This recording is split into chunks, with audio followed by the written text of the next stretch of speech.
Hi guys, this is Kelly and Macy, my helper. And we are standing at my lupine flower bed. Now the lupines are done blooming for the season, and I want to show you about harvesting the seeds. Over here we have a lupine that its flowers are gone, it's done, and if you listen, you could hear the seeds rattle. When you take a seed pod off, inside of it, I hope you could see this because I'm doing it one-handed. There you should be able to see the little seeds inside. They're dry and they're ready. They could be sown in the ground this year. This is July, the beginning of July, and new plants will grow this year. And if you plant them in the ground once they've started, you will have plants that are approximately 2 to 3 feet tall next year.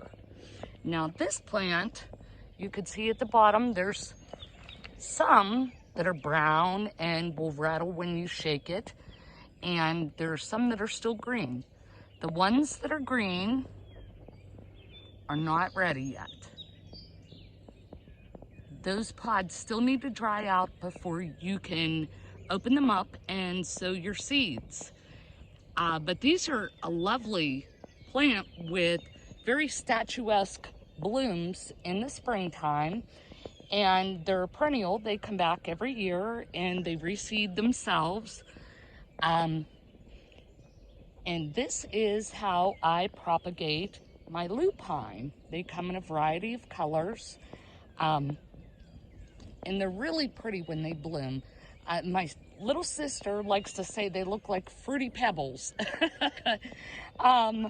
Also right now we have our clematis that's still in bloom, and over here we have Jacob Klein bee balm, and over here we have some coneflowers with the Japanese beetles just starting to open. And the coneflowers, you know, they've gotten bigger and could probably be divided in the fall or the spring. They're starting to fill this bed in. Oh, there's my chickens in the background. Here is a bluebird of happiness house that I also have in the same little flower bed. And we have some black-eyed Susans that have not yet bloomed. So there's a natural progression here where the lupines start blooming early in the spring, and then the clematis starts and it continues blooming for quite some time. This is not in full bloom at this time, but there's still plenty of flowers still left on it.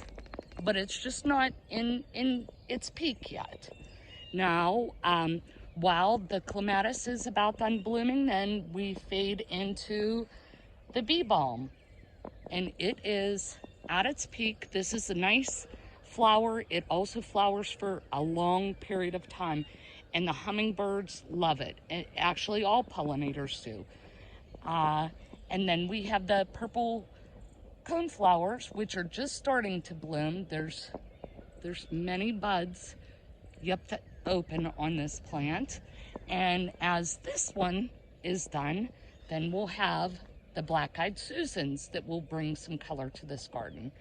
I appreciate you taking the time to watch this video. If you like this video, please take the time to give it a thumbs up and subscribe. If you enjoyed watching and learning about propagating lupine or any of the other plants that I briefly discussed in this video. And as always, thank you for watching. Bye.